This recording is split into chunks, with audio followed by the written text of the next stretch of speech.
mengejar senantiasa.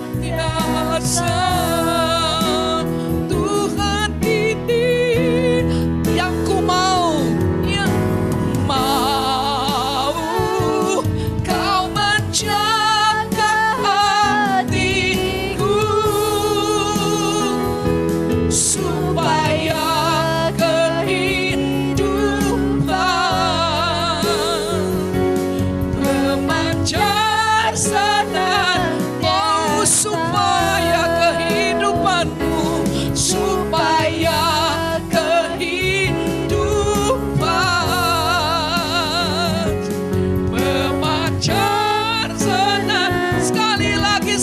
imajinasikan supaya kehidupan Kristus akan terus memancar, akan terus memancar, memancar senantiasa. Oh, haleluya, kehidupan Kristus akan memancar senantiasa.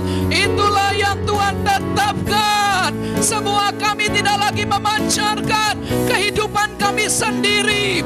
Hidup kami menjadi surat Kristus yang terbuka. Hidup kami menjadi pesan Tuhan bagi banyak orang. Tidak ada lagi yang menutupi, tidak ada lagi yang menghalangi, karena hati kami telah dibersihkan oleh pekerjaan Roh dan Firman. Kami bersyukur kepadamu. Kami percaya Tuhan, kuasa Roh-Mu, kuasa Firman-Mu sanggup membersihkan bagian-bagian yang terdalam di dalam hati kami Tuhan. Setiap persembunyian musuh, setiap lubang-lubang, setiap celah-celah, setiap kenajisan, korabaya kabawata sandelere, rubakapaka sandebebe, setiap pola-pola pikir dunia ini, filosofi dunia, benteng-benteng, pola-pola pikir manusiawi, roh-roh duniawi yang selama ini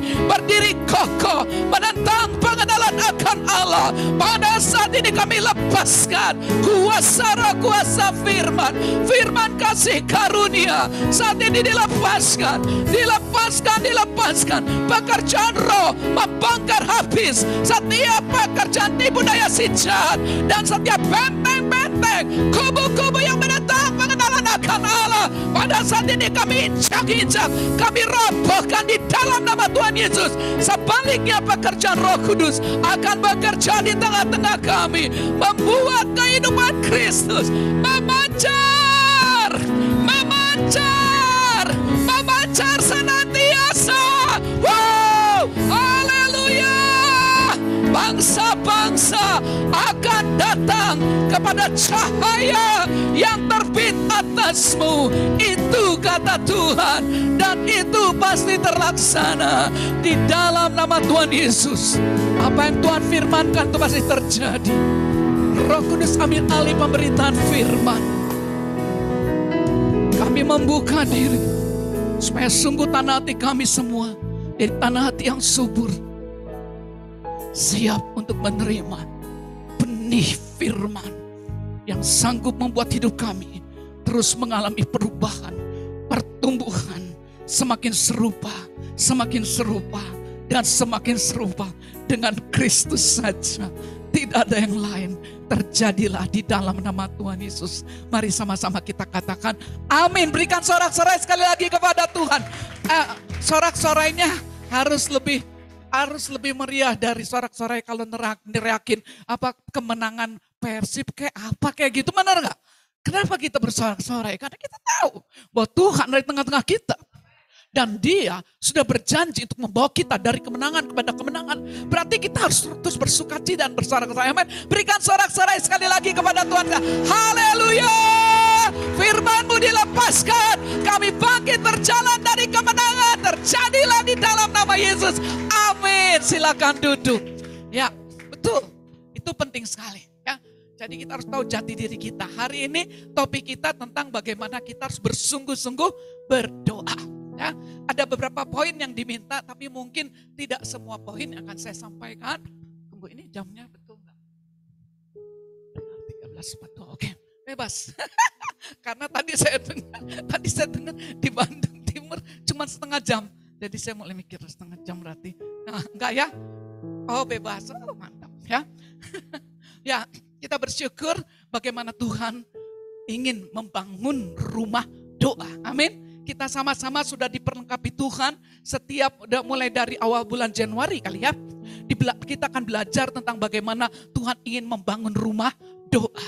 Rumah doa itu dimulai dari kehidupan kita pribadi lepas pribadi. Rumah doa yang Tuhan ingin bangun adalah rumah doa yang dipenuhi dengan kemuliaan Tuhan. Di mana setiap orang yang ada di dalamnya adalah orang-orang yang membangun hidupnya sesuai dengan pola Tuhan. Sesuai dengan prinsip-prinsip kebenaran. Bukan berdasarkan prinsip-prinsip dari dunia ini. Ya, terutama kaum muda. Kalian harus betul-betul meminta Tuhan. Tuhan jagai seperti tadi lagu katakan. Tuhan ini yang ku mau, jagai Tuhan.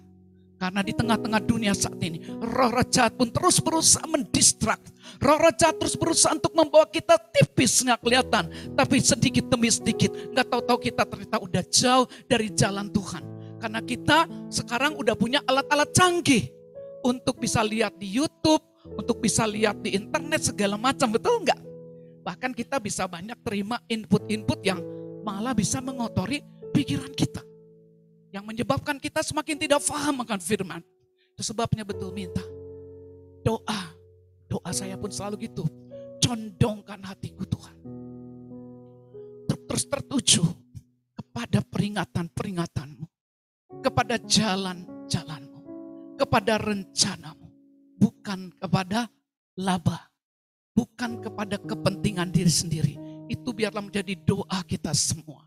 Aku berdoa supaya sungguh Tuhan, setiap kami di tempat ini, anak-anak muda semuanya, remaja Tuhan, bahkan yang masih kanak-kanak pun Tuhan, condongkan hati kami, buat kami peka Tuhan tentang keadaan sekitar kami. Karena kami tahu Tuhan tipu daya dari dunia ini sedang terus mengintip kami untuk memakan kami, untuk merusak jalan berpikir kami. Kami tahu ada banyak video-video, tontonan-tontonan, bacaan-bacaan, pengaruh-pengaruh yang jahat dari roh dunia ini akan terus berusaha mengejar kami. Tapi kami bersyukur kami punya Roh Kudus, kami punya firman Tuhan yang terus bekerja mencondongkan hati kami.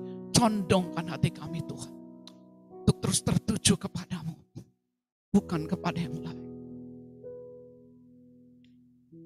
Seke balikona standele brike, riandele hekiuri mistai kalaminta. Kau tahu semua mereka, kau kenal setiap kami yang ada di tempat ini. Seete hedele kurinde bestana, kau tahu apa yang dilakukan. Leete kamaruana saika, riindi 5 tahun sebelum kau nampak. Krekene mene faifunus tunda, Inggris tilimia kakak. Saat ini biarlah terus kau condongkan hati kami, tertuju kepadamu, tertuju kepada jalan-jalanmu, kepada peringatanmu, kepada rencanamu, bukan kepada kepentingan diri kami sendiri. Dalam nama Tuhan Yesus terjadilah. Ya, poin pertama yang ingin saya sampaikan, kalau kita ingin membangun rumah doa yang dipenuhi dengan kemuliaan Tuhan, yang dipenuhi dengan kuasa Tuhan. Kalau kita berdoa, apa yang kita ikat akan terikat, apa yang kita lepaskan akan terlepas. Doa yang penuh dengan kuasa, ada beberapa hal penting yang harus kita persiapkan dengan diri kita masing-masing. Hal pertama yang Tuhan inginkan ketika kita ingin membangun rumah kita menjadi rumah doa. Gereja Tuhan menjadi rumah doa. Sekali lagi, rumah doa adalah rumah yang dipenuhi dengan hadirat Tuhan. Rumah yang dipenuhi dengan kemuliaan Tuhan. Karena setiap kita pribadi lepas pribadi membangun hidup kita sesuai dengan polanya Tuhan. Ini penting. Karena saat ini ada begitu banyak pengajaran-pengajaran, input-input, masukan-masukan dari berbagai tempat untuk membuat kita akhirnya tidak bisa memahami apa yang menjadi kehendak Tuhan, apa yang menjadi jalan Tuhan. Terlalu banyak masukan-masukan itu. Itu sebabnya hal pertama yang kita harus betul-betul perhatikan. Tuhan ingin agar kita senantiasa memiliki hati yang bersungguh hati kepada Tuhan. Mari kita lihat 2 Tawari 16 ayat 9. Saya langsung lompat, nggak seperti yang kebaktian 1. Oke, kita lihat 2 Tawari 16 ayat 9. Saya langsung masuk dulu ke poin pertama. Atau nanti Tuhan mau bawa ke tempat lagi. 2 Tawarik 16 ayat 9. Kita akan baca sama-sama.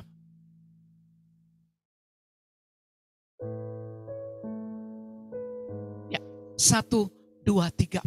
Karena mata Tuhan menjelajah seluruh bumi untuk melimpahkan kekuatannya kepada mereka yang bersungguh hati terhadap Dia. Cukup itu. Mata Tuhan menjelajah seluruh bumi, termasuk ke tempat ini. Yakin? Percaya? Saat ini mata Tuhan sedang menjelajah kita? Yes. Percaya itu. Pastikan kita termasuk kumpulan orang yang seperti ini. Mata Tuhan menjelajah seluruh bumi. Untuk apa? Melimpahkan kekuatannya. Kepada siapa? Kepada mereka yang bersungguh hati terhadap Dia.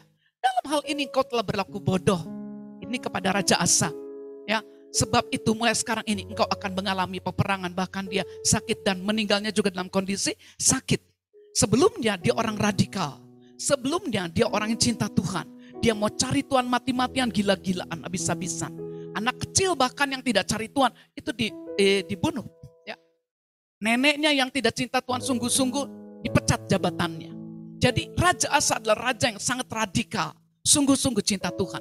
Tetapi ternyata di tengah perjalanannya hatinya mulai distrak. Nah, entah mengapa dari awal itu Tuhan lebih ke arah ke sini bicaranya. Tentang kecenderungan hati kita. Karena tanpa kita sadari seringnya kita tuh didistrak, dialihkan perhatiannya bukan kepada Tuhan. Tapi kepada yang lain. Daya tarik dunia ini. Bacaan-bacaan, film-film, artikel dan sebagainya. Bahkan teman-teman kita bisa dipakai oleh musuh untuk mengalihkan perhatian kita untuk tidak bersungguh hati. Tapi hari ini Tuhan ingin ketika kita mau membangun rumah doa, Tuhan ingin ada rumah doa yang dipenuhi dengan kemuliaan Tuhan, di mana Tuhan hadir di sana. Setiap doa-doa kita ketika kita naikkan, Tuhan pasti jawab. Ketika Raja Salomo dia membangun rumah kemah Allah menurut pola yang dia terima dari Daud ayahnya, maka Tuhan bilang ketika mereka berdoa dari tempat itu, dari rumah yang dibangun sesuai dengan pola Tuhan, maka apapun juga yang mereka doakan, Tuhan pasti jawab. Dan Tuhan bilang di dalam kitab Tawarik, saya nggak akan bahas itu, Tuhan tuh ngelihat ke sana. Setiap doa-doa kamu yang kamu naikkan dari tempat itu, aku akan menjawabnya. Ya, orang seringkali main kutip 2 Tawarik 7 ayat 14. Dia bilang, dan setiap orang yang merendahkan diri ya, kalau kamu merendahkan diri, berdoa cari wajahku, terus berbalik dari jalan yang jahat, aku dengar, kata Tuhan. Maka aku akan memulihkan negeri, itu betul. Tapi sebelum ayat itu, sebenarnya Tuhan bicara, kalau kamu membangun rumahku, kemahku, sesuai dengan polaku. Maka ketika kamu merendahkan diri, berdoa, berbalik, aku akan mendengar dan aku akan memulihkan negeri. Gak sembarangan aja kita ngutip-ngutip seenaknya. Harus membangun. Jadi pertama-tama yang Tuhan inginkan untuk membangun rumah doa yang dipenuhi dengan kemuliaan Tuhan. Dimulai dari apa? Jemaat yang senantiasa memiliki hati yang bersungguh hati kepada Tuhan. Itu sebenarnya syarat utamanya. Tuhan sebenarnya ingin sekali melimpahkan kekuatannya. Bukan kan seringkali gitu, oh Tuhan aku minta, sebenarnya Tuhan bilang, aku yang lebih ingin. Tuhan yang lebih ingin melimpahkan kekuatannya. Masalahnya dia gak menemukan orang yang bersungguh hati. Kalau Tuhan temukan orang yang bersungguh hati, saya yakin bangsa ini gak perlu lama. Saya yakin kota kita, kota demi kota, keluarga kita semua nggak butuh waktu yang terlalu lama. Karena ada kekuatan Tuhan. Masalahnya Tuhan cari orang yang bersungguh hati. Itu yang seringkali belum Tuhan temukan. Tapi di tempat ini. Praise God. Oh my Jesus, Lord, oh in my Lord. Selay for crown to fu. La sote veto. Saya kere me untuk full Lord. Condongkan hati kami, hati anak-anak untuk terus tertuju kepadamu, untuk tetap bersungguh hati kepadamu Tuhan. Condongkan hati kami semua. Oh my God, terutama anak-anakmu ini Tuhan yang masih muda-muda usia. Oh, kami berdoa minta terus Tuhan kau jagai mereka. Untuk mereka terus bisa fokus kepadamu dalam kondisi apapun. Di tengah-tengah semua godaan-godaan dari roh dunia, dari daya tarik dunia, kami berdoa supaya Roh Kudus terus mencondongkan hati kami. Mencondongkan hati orang-orang muda, remaja-remaja, anak-anak kecil untuk tertuju kepadamu. Karena sesungguhnya Tuhan bilang, mata Tuhan menjelajah seluruh bumi. Dia ingin, jadi dari pihak Tuhan, Tuhan yang lebih ingin melimpahkan kekuatan. Persoalannya dia belum menemukan. Ada begitu banyak orang di sekitar kita yang membutuhkan pertolongan Tuhan lewat hidup kita. Tanpa kekuatan Tuhan dilimpahkan kepada kita, kita nggak bisa berbuat apa-apa. Yang sekolah, yang sekolah, perhatikan teman-teman kalian di sekolah kalian. Berdoa untuk mereka. Tapi engkau sulit berdoa kalau hatimu belum betul-betul sama Tuhan difokuskan untuk mencintai Dia. Karena itu hari ini biarlah Tuhan membuat hati kita semua terus bersungguh hati, condong hanya kepada Tuhan. Karena Tuhan yang ingin melimpahkan kekuatannya. Dia nggak peduli anak-anak, remaja, laki perempuan, sekolah nggak sekolah, pinter nggak pinter, cantik nggak cantik, cakep nggak cakep. Dia nggak lihat semuanya itu. Tapi dilihat ada orang yang bersungguh hati, yang rindu dipakai oleh Tuhan. Dia katakan, oh orang ini, orang ini, orang ini. Biarpun masih kecil, dia kelihatannya nggak pinter, dia nggak punya apa-apa. Dia nggak sekolah hebat-hebat, nggak masalah. Tapi Tuhan bilang, aku melihat kesungguhan hatimu. Tuhan sedang mencari orang yang bersungguh hati. Dia sudah rindu sekali untuk melimpahkan kekuatannya. Sehingga muncul generasi orang muda, anak remaja yang selama ini gampang terombang-ambing. Tapi kita beda. Amin. Kita beda. Karena ada kelimpahan yang datang dari tempat yang maha tinggi. Bukan kuat, bukan gagahku, tapi oleh Roh Tuhan. Amin. Ya. Nah, jadi poin pertama yang paling utama. Untuk membangun rumah Tuhan. Menjadi rumah doa yang dipenuhi kemuliaan Tuhan. Hidup kita semua harus dipastikan memiliki hati yang sungguh hati. Memiliki sikap hati yang bersungguh hati kepada Tuhan. Artinya bersungguh hati apa? Bersungguh hati artinya kita rela dikoreksi. Kita rela ditegur. Baik oleh pemimpin, baik oleh orang tua. Terutama anak-anak muda ya. Kalau zaman sekarang di sini ibu berharap tidak ada yang seperti itu. Kalau ditegur orang tuanya, papa sih kuno, mama kuno. Itu sih udah nggak update lagi, udah ketinggalan zaman, bla bla bla bla bla bla. Kata temenku, kata Google, semuanya kata orang, kata Google. Nah, tapi dia nggak tahu apa kata Tuhan.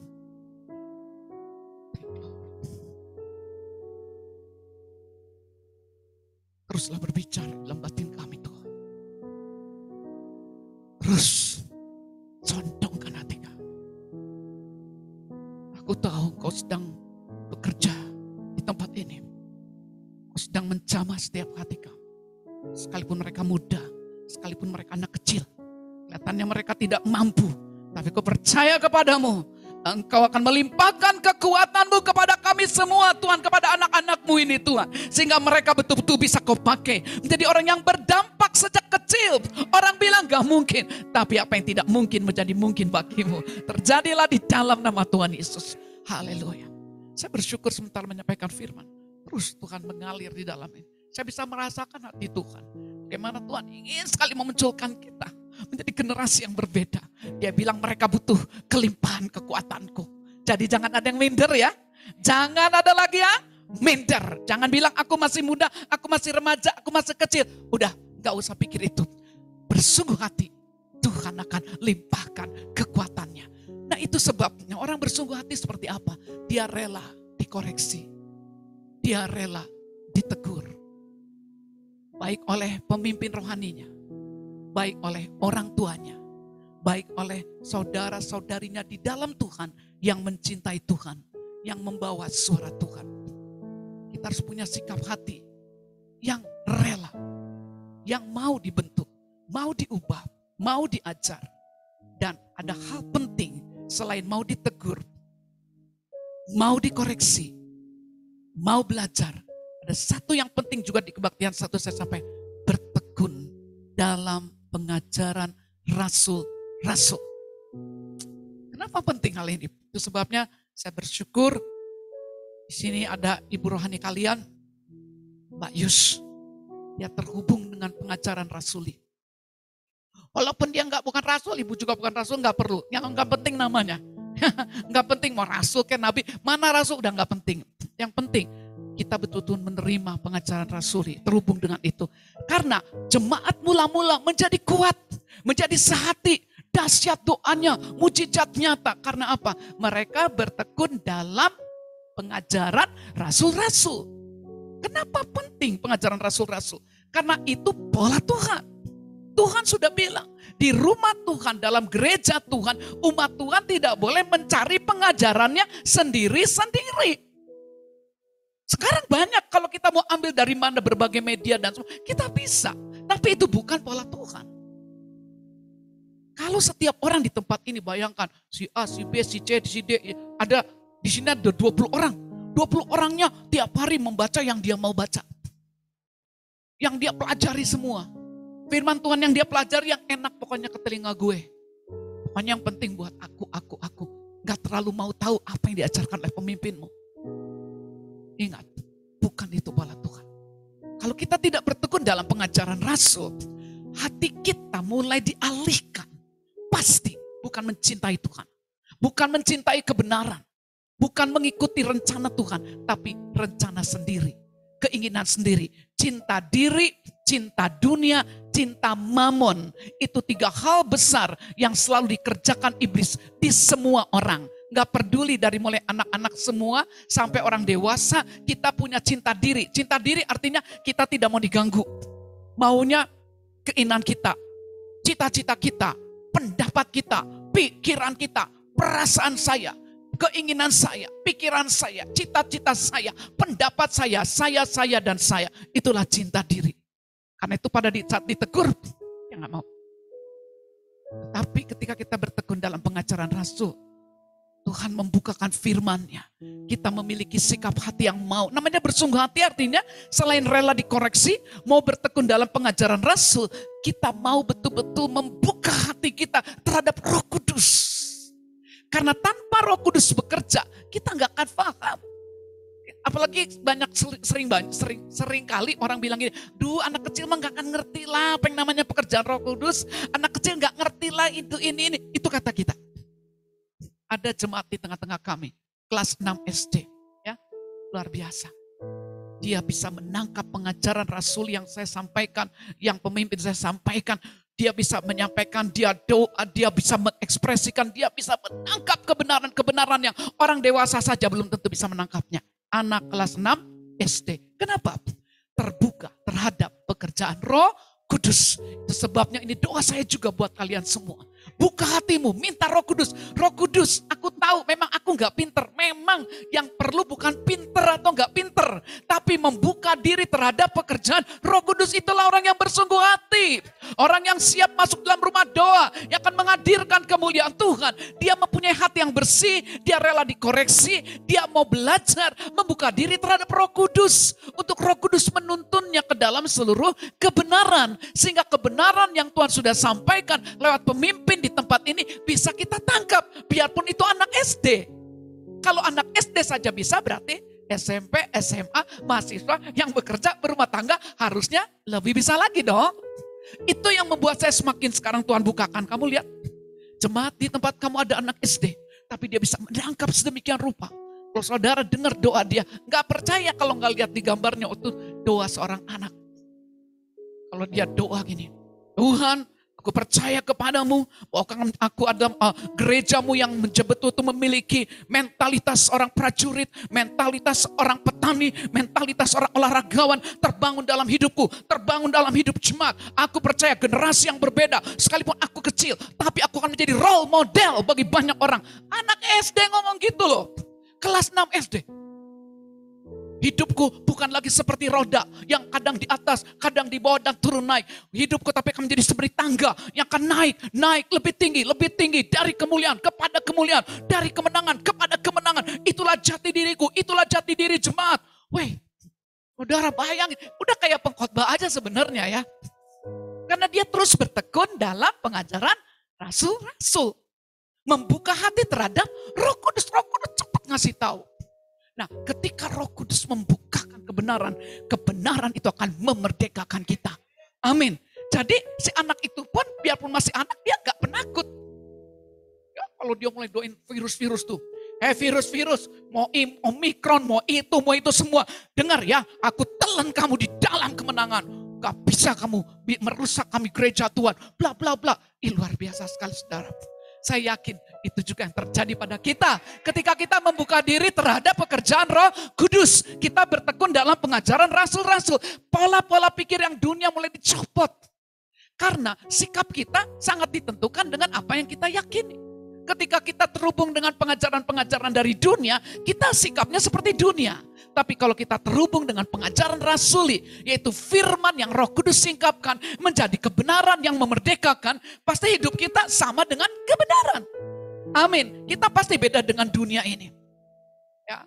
Oke, langsung mau masuk ke poin selanjutnya.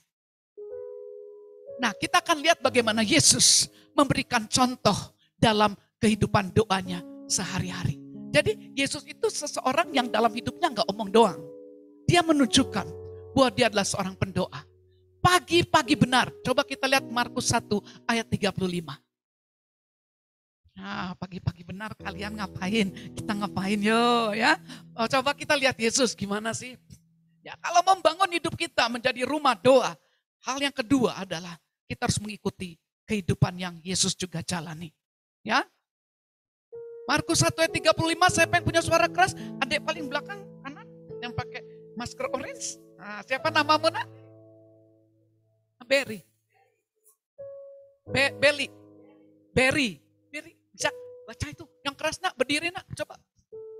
Oh yang keras coba.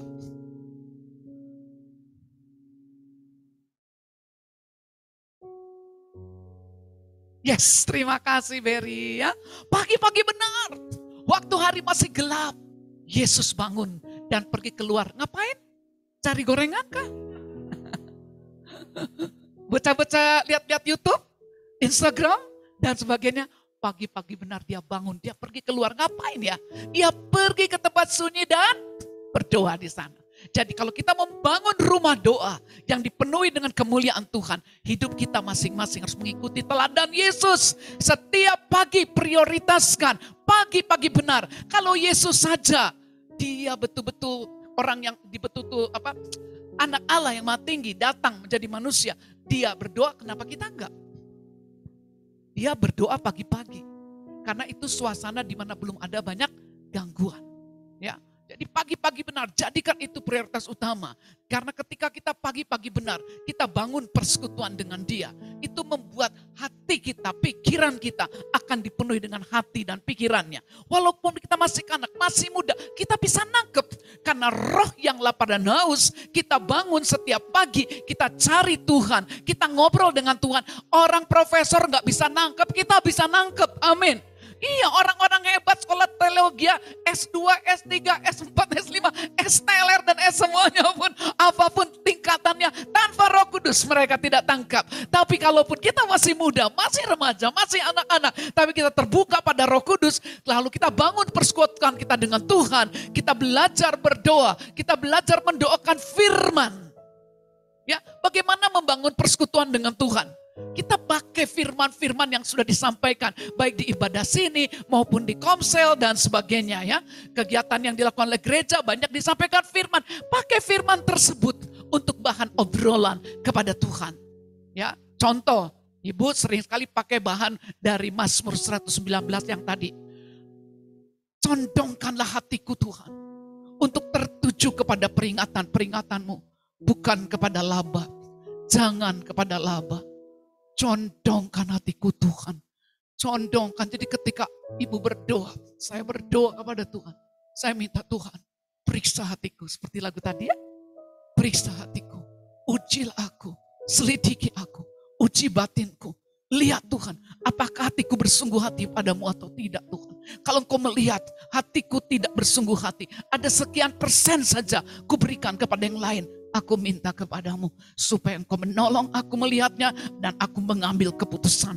Telah kucondongkan hatiku untuk tertuju, untuk melakukan ketetapan-ketetapanmu untuk selamanya sampai saat terakhir. Aku tidak akan kubiarkan Tuhan ada kenajisan-kenajisan, ada kotoran-kotoran, ada dosa-dosa, ada sakit hati, ada kekecewaan, ada kebencian, ada kemarahan yang aku simpan. Aku minta Tuhan, selidiki batinku Tuhan.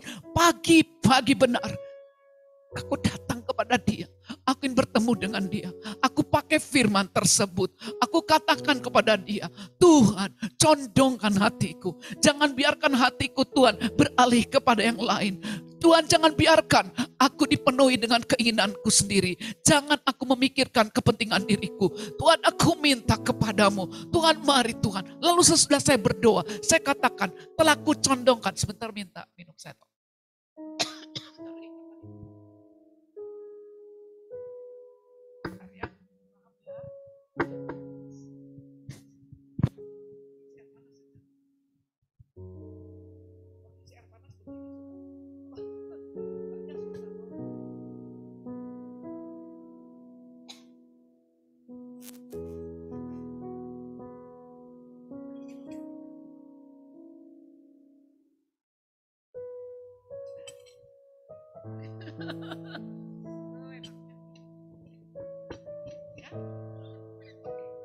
Jadi seperti itu.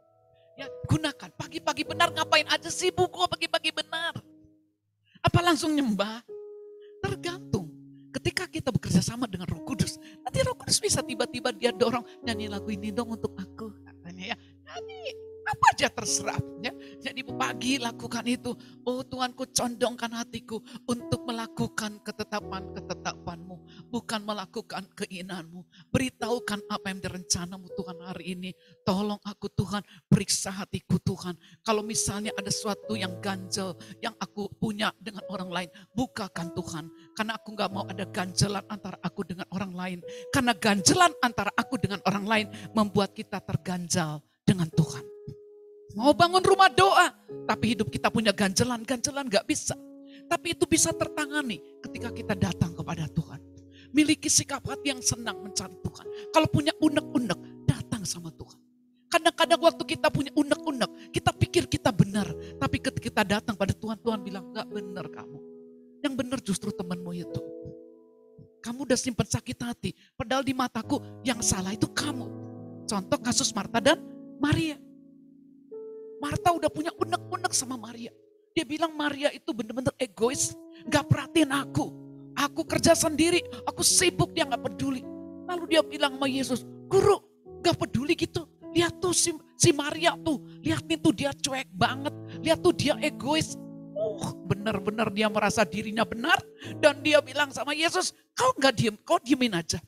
Dia merasa dia yakin, benar. Maria salah. Tapi di mata Tuhan, siapa yang salah? Marta. Jadi mari kita miliki sikap hati. Jangan cepat-cepat nyalahin orang lain. Jangan cepat-cepat nyalahin keadaan. Buang semua yang namanya sakit-sakit hati, kesel-kesel, unek-unek. Bawa sama Tuhan. Waktu kita bawa, pagi-pagi benar. Datang sama Tuhan. Minta diselidiki sama Tuhan. Supaya Tuhan menyikapkan. Supaya hati kita betul-betul bersih. Menjadi orang yang bersungguh hati. Minta sama Tuhan. Ternyata ketika dia nyalahin Maria, Tuhan bilang, Marta, Marta, kamu sibuk, kamu tuh khawatir. Ternyata bisa saja kesibukan dia itu bukan karena cinta Tuhan, tapi karena khawatir akan jati dirinya. Dia pengen dipuji. Dia pikir dengan dia melakukan semuanya, Tuhan puji dia, malah dia dikoreksi. Ya, nah jadi kita nggak bisa bersembunyi dari semua kesibukan kita, bahkan bentuknya kelihatannya pelayanan. Ya, yang paling penting Tuhan mau hati kita tertuju kepada Dia seperti Maria, sehingga kita bisa dengar apa yang Tuhan mau. Bahkan ketika kita punya hati yang nggak enak sama orang lain, karena kita mencari Tuhan, kita ngobrol sama Tuhan, pagi-pagi benar Tuhan akan bilang, ini salah, ini benar, kamu harus begini, kamu harus begitu, hilangkan jalannya. Gak usah sama pemimpin dia apa diberes-beresin, ngabisin waktu. Ya enggak, ngabisin waktu. Karena kita pagi-pagi benar, jadi ikuti itu. Ya, Yesus lakukan itu, Dia pagi-pagi benar, kita juga akan lakukan pagi-pagi benar. Satu lagi contoh yang bagus, Lukas 22 ayat 39 sampai 44, itu menunjukkan bagaimana Yesus itu memang dia punya gaya hidup, suka berdoa, bersungguh hati dalam berdoa. Lukas 22 ayat 39 sampai 44. Ya, 22 bukan 12.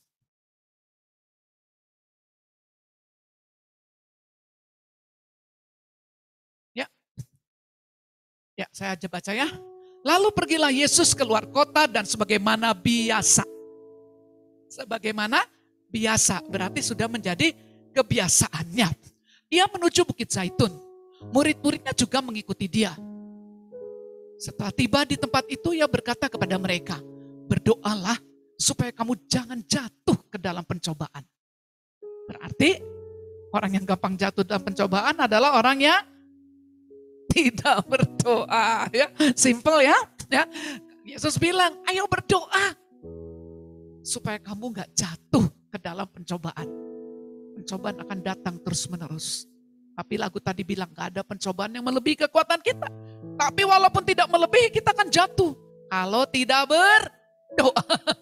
Setelah tiba di tempat itu, ia berkata kepada mereka, udah tadi ya, berdoa supaya jangan jatuh. Kemudian ia menjauhkan diri dari mereka. Kira-kira sepelempar batu jaraknya. Lalu ia berlutut dan berdoa. Katanya, ya Bapakku, jikalau engkau mau, ambillah cawan ini daripadaku. Kalau bisa, aku gak usah naik ya ke atas kayu salib. Sakit, gak enak. Tangan dipaku, kaki dipaku. Aku diludahin, aku ditusuk-tusuk, aku dihina-hina, aku diketawain, aku dianggap gak bisa apa-apa. Kalau bisa, lalulah cawan ini daripadaku. Dia bisa seperti itu, bisa. Kenapa? Kan dia gak buat dosa. Seharusnya dia gak pantas kan di sana. Dia gak perlu dihukum. Tapi dia bilang, dia tahu. Karena dia lihat saya. Dia lihat kita. Dia lihat masa depan kita. Dia tahu bahwa ketika dia taat pada Bapaknya, mati di atas kayu salib, dia bangkit. Dia hidup dalam kita. Itu membuat apa? Hidup kita betul-betul mengalami perubahan. Kita yang tadi tidak punya kehidupan, mulai punya kehidupan. Lalu dia bilang, oke, kalau gitu bukan kehendakku, kehendakmu yang jadi. Ketika kita berdoa, miliki sikap hati seperti itu. Selain kita pagi-pagi benar prioritaskan Tuhan, miliki sikap hati yang selalu mau membuka diri. Menyatakan unek-unek kita juga kepada Tuhan, gak usah ngomongin dulu ke orang lain. Ke Tuhan saja. Minta Roh Kudus menyelidiki supaya kita bisa melihat seperti Marta. Kita tidak seperti Marta yang melihat Maria, tapi kita bisa melihat seperti Tuhan melihat. Tapi miliki sikap hati satu lagi. Menyerahkan kehendak kita kepada dia. Bukan kehendakku. Sehingga ketika tidak jawab kita gak marah-marah. Kadang-kadang, oh udah doa aku gak dijawab-jawab sih Tuhan. Aku udah doa aku gak dijawab-jawab. Akhirnya mulai kesel. Benar. Berarti kehendakku harus yang jadi Tuhan. Kalau kehendakku gak jadi, aku marah-marah dan pundung loh. Yesus bilangnya bukan kehendakku tapi kehendakmu yang jadi. Artinya kalau kita doakan tidak terjadi, kita perlu pundung gak? Gak perlu, karena kita selalu bilang kehendakmu yang jadi. Yang rugi kan Tuhan harusnya. Kalau kita tidak pernah bilang kehendakku yang jadi. Tapi karena kita seringnya kehendakku, bukan kehendakmu. Makanya akhirnya kesel, kecewa, jadi males doa dan sebagainya. Tapi kalau kita selalu punya sikap hati, bukan kehendakku, kehendakmu yang jadi. Nah, untuk tahu kehendak Tuhan ya kita harus tahu firman Tuhan. Kita gak bisa bilang kehendakmu Tuhan yang jadi, tapi kita bingung kehendak Tuhan itu apa ya? Dia jadi bingung. Tuhan mau ngomong, itu bukan kehendakku. Tuhan bilang tuh gimana? Kalau Tuhan mungkin ngusap-ngusap dada gini ya. Duh, mau ngomong sama dia. Aku mau bilang, permintaanmu tuh salah. Itu bukan kehendakku, tapi gimana ngomongnya? Dia gak pernah baca firman. Jadi harus baca firman, karena untuk tahu apa yang jadi kehendak Tuhan harus baca firmannya. Ya, di kebaktian satu tadi saya bilang, saya dengan Santi itu hanya tahu-tahu saja, tapi saya tidak kenal dekat. Jadi saya nggak tahu kehendaknya Santi, makanannya apa, paling Mbak Yus yang tahu. Karena Mbak Yus kan adiknya udah dekat ya, Tahu kan makanan kesukaan Santi kan? Tahu kan baju kesukaannya? Tahu. Ya, saya nggak tahu. Nah kalau dia ternyata nggak suka B2, saya datang nih, Santi, aku bawa B2 yang termahal. Aduh, nggak akan dimakan. Pernah orang kasih sama saya bebek packing, harganya mahal. Itu bebek yang mahal yang memang sengaja dibuat gendut. Sengaja dibuat gendut ya, jadi dia pokoknya diikat, saya tahu, tapi dikasih makanan bagus jadi gendut. Dan itu makanan para raja bangsawan Cina. Itu mahal. Jadi orang tuh ingin menghormati, dia bilang, ini Kak, bebek Cina, bebek bebek packing ya, bebek packing kata. Biarpun bebek packing mahal semahal apapun, saya nggak suka bebek. Jadi saya nyuyulnya juga, aduh gitu ya. Tapi kalau dia bilang, kakak mau empek-empek, oh ya empek-empek. Ya karena saya suka empek-empek. Nah ini tentang bicara tentang kesukaan, kehendak. Ya, jadi untuk saya tahu kehendaknya Santi, makanan kesukaan saya, saudara harus dekat dengan saya. Kalau kita mau tahu kehendak dia, kita harus dekat dengan dia. Gak bisa enggak. Dekat itu enggak hanya cukup berdoa, harus tahu firman. Firman yang bagaimana? Firman kasih karunia. Firman yang disampaikan lewat pengajaran rasul. Bukan lewat pengetahuan manusia. Firman yang sudah menjadi hidup bagi si pembicara. Yes, itu penting sekali. Ya, nah ini penting sekali. Makanya dibilang bukan kehendakku. Dia tahu kehendak Bapa adalah dia harus naik. Oke, dia bilang, oke. Apa yang terjadi? Lihat ayat selanjutnya. Maka seorang malaikat dari langit menampakkan diri. Nggak tahu ya, saya kira malaikatnya nggak akan pakai sayap gini-gini ya. Nggak perlu, tapi saya langsung mau gini karena di bayangan saya sayap, malaikat itu begini. Enggak. Malaikat enggak selalu begini-begini, saudara.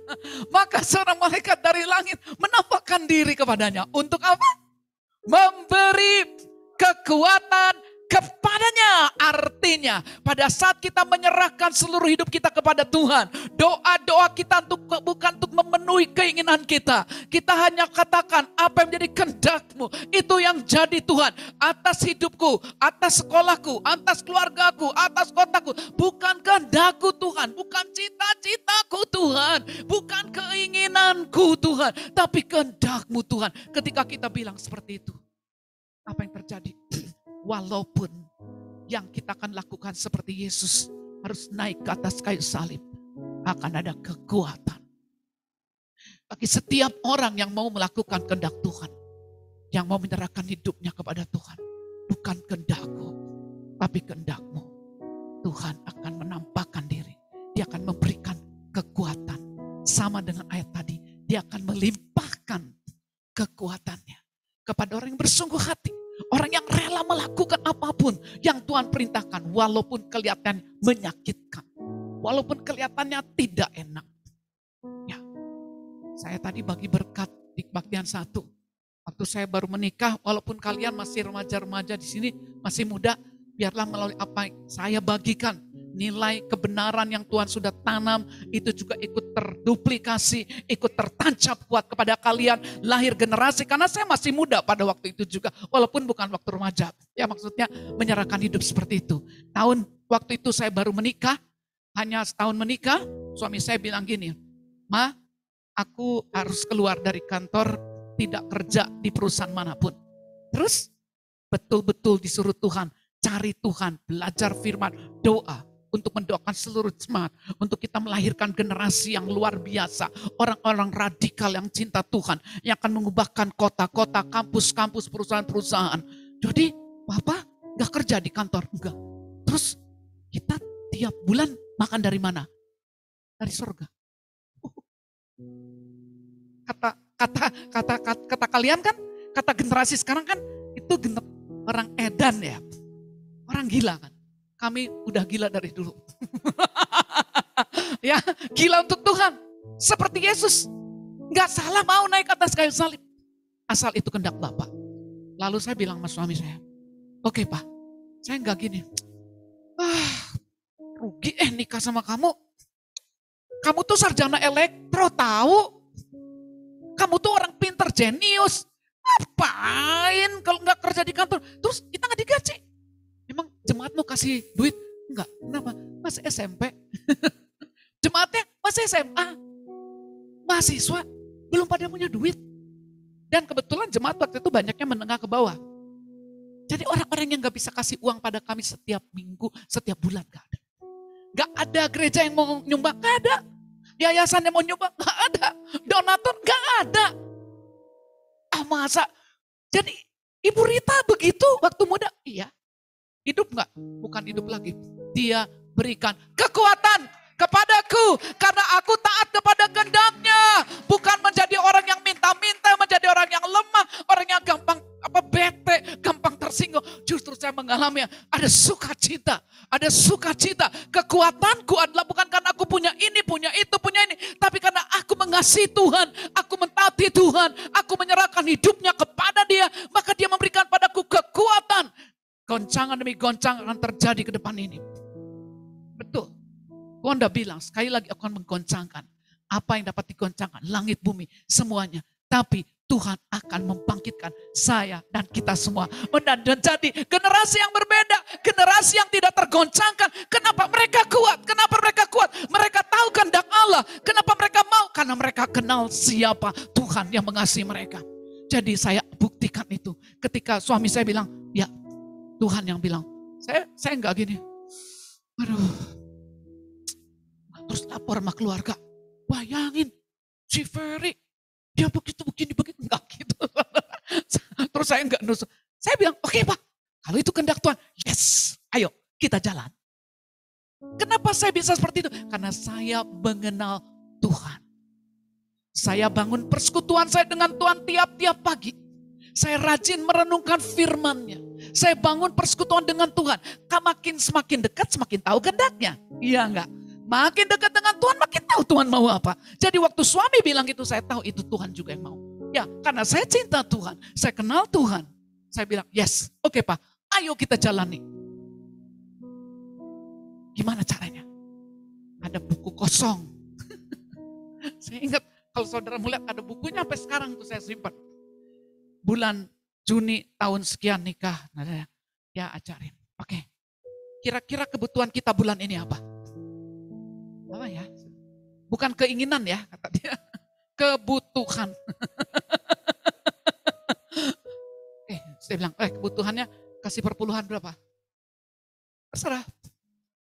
Ini ibarat hitungan sekarang lah uangnya ya. Mau kasih perpuluhan 1 juta, berarti masuknya berapa? 10 juta. Tulis, perpuluhannya mau 1 juta. Terus mau ngapain lagi? Mau kasih persembahan ke sini sekian, ke sini sekian, ke situ sekian. Itu kebutuhan ya. Kebutuhan kami adalah menabur, memberi. Dia bilang jangan keinginan ya katanya. Saya udah didik sama suami saya. Suami yang cinta Tuhan. Yang hampir gak pernah bilang, mah beliin baju dong untuk aku, sepatu. Kok gak pernah minta. Gak pernah minta. Walaupun saya tahu kebutuhannya, ini jarang banget ya beli karena kayaknya gak rusak-rusak sepatunya gitu. Baju itu jarang rusak. Saya juga heran, memang betul begitu. Ya, jadi akhirnya singkat cerita ditulis semuanya. Kebutuhannya ini. Kalaupun ada yang saya bilang, saya butuh kulkas, dia tanya, itu butuh? Udah butuh? Butuh. Oke, tulis semuanya. Kita nggak punya tabungan kayak orang lain, punya deposito, punya emas, punya berlian, nggak ada. Saya malah berlian saya jual untuk pelayanan. Berlian nikah saya jual untuk pelayanan. Nggak punya emas, nggak punya apa. Tapi saya kasih bukti mas saudara semua yang masih muda. Tuhan kita itu Tuhan yang dahsyat. Tuhan kita Tuhan yang memberikan pada kita kekuatan. Dia akan menyertai kita pada saat kita mau taat kepada Dia. Dan menyerahkan hidup kita untuk ikuti rencananya. Dan tidak ada kebahagiaan di luar ketika kita mengasihi Tuhan. Kebahagiaan yang paling utama pada saat makananku adalah melakukan kehendak Dia dan menyelesaikan pekerjaannya. Itu pasti kita akan dapat kekuatan. Dan luar biasa, itu betul. Kami gak pernah ngutang. Tiap bulan bukan pas, seringnya lebih. Dan sebenarnya kami bisa beli ini, beli itu. Tapi saya dilatih sama dia. Yang dibutuhkan saja. Yang dibeli. Akhirnya Tuhan yang sering kasih kami. Tuhan kasih ke kami.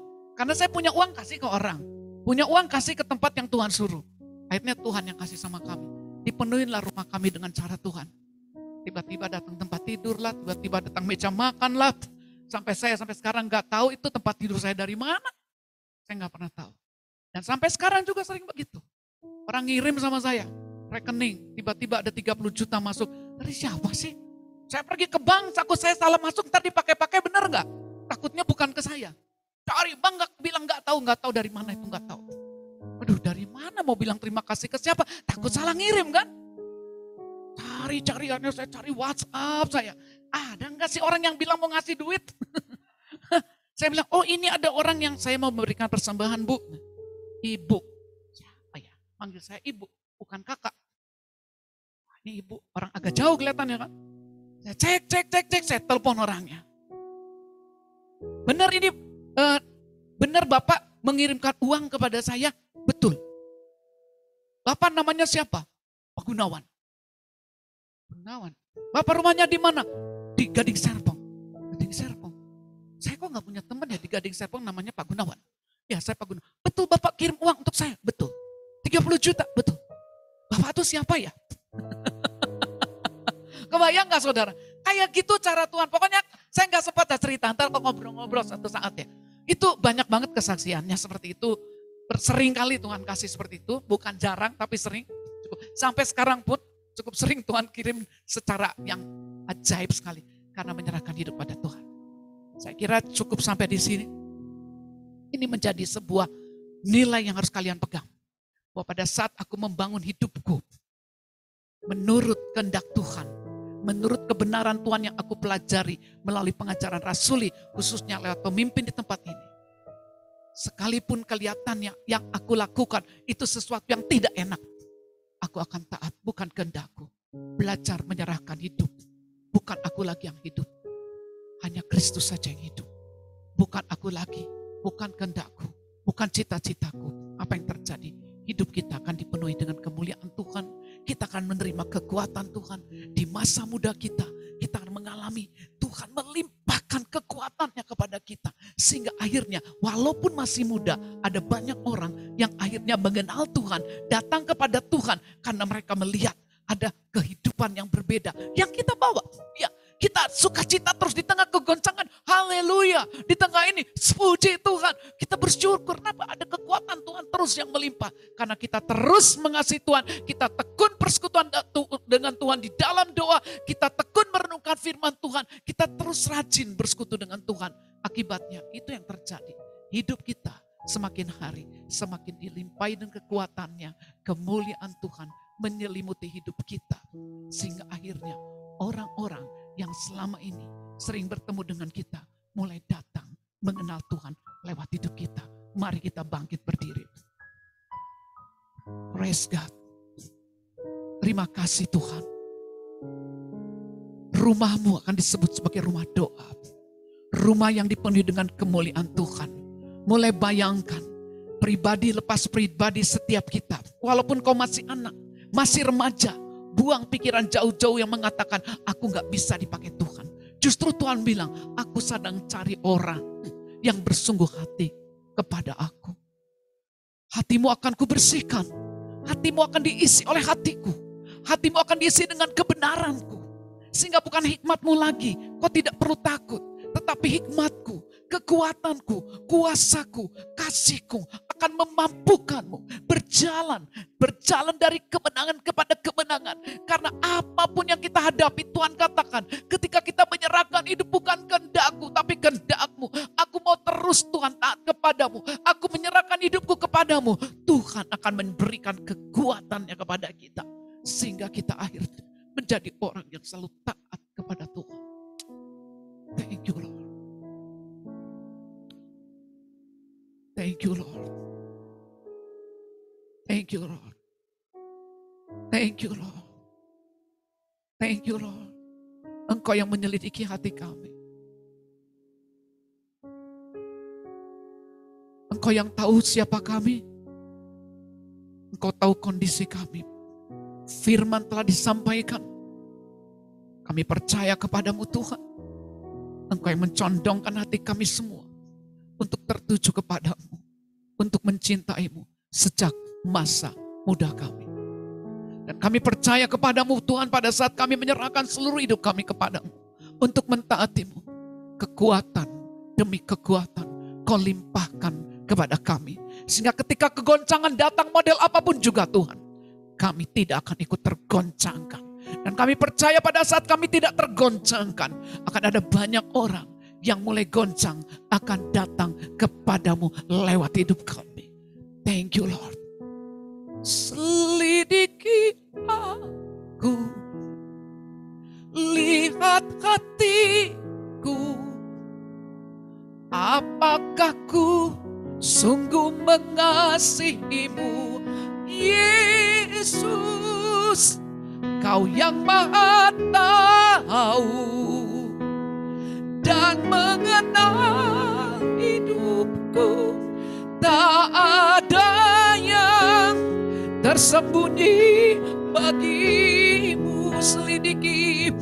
Selidiki, buka hatimu, lihat hatiku, apakah aku sungguh mengasihimu, Yesus, Kau yang Maha tahu dan mengenal hidupku. Tak ada yang tersembunyi bagimu. Telah kulihat kebaikan-Mu yang tak pernah habis di hidupku. Ku berjuang sampai akhirnya Kau dapati aku tetap setia. Sekali lagi, selidiki aku, selidiki aku, lihat hatiku, apakah Engkau yang menyelidiki hati kami. Yes God, Kau yang Maha tahu Tuhan keadaan kami. Kau yang menilai kami.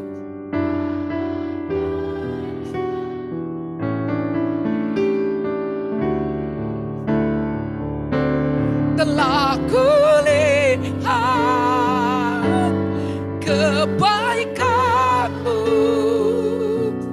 yang tak pernah habis di hidupku. Ku berjuang sampai akhirnya Kau dapati aku tetap setia. Telah kulihat, oh Kau buka mata kami melihat kebaikan-Mu. Oh yes Lord, ku berjuang sampai akhirnya Kau dapati aku tetap setia. Kau dapati aku tetap setia. Kami datang kepadamu Tuhan, Kau lihat hati kami. Engkau yang menyelidiki hati kami. Kami sudah menyerahkannya di hadapan-Mu. Kami sudah mengambil keputusan untuk bersungguh hati di hadapan-Mu. Dan kami percaya mata-Mu melihat hati kami yang telah dipersembahkan kepadamu. Dan kami percaya kepadamu Tuhan. Kekuatan-Mu Kau limpah-limpahkan kepada kami. Kami percaya hidupku tidak sama lagi Tuhan. Hidup kami tidak akan sama lagi. Ada kekuatan yang melimpah-limpah datang daripada Tuhan. Sehingga sekalipun kami masih muda Tuhan, Tuhan beri kekuatan kami. Kami tidak menjadi orang yang gampang tergoncangkan. Kami tidak menjadi orang yang gampang ikut-ikutan. Tapi kami menjadi orang yang semakin kuat, dan semakin kuat. Kami percaya kepadamu Tuhan. Orang yang bersungguh hati. akan menerima kekuatan-Mu. Bahkan ketika menghadapi tantangan, Tuhan menyatakan diri-Mu kepada kami. Kami bersyukur kepadamu. Karena itu buat kami menjadi orang-orang yang konsisten Tuhan. Bersungguh hati untuk bersekutu dengan Engkau. Bersekutu dengan firman-Mu. Bertekun dalam pengajaran rasuli. Punya hati yang mau belajar. Punya hati yang terus terbuka kepada Roh Kudus. Punya hati yang mau dikoreksi. Sehingga hati kami senantiasa bersih Tuhan. Terima kasih Bapa. Kami bersyukur kepadamu di dalam nama Tuhan Yesus. Sama-sama kita katakan amin. Puji Tuhan. Sorry.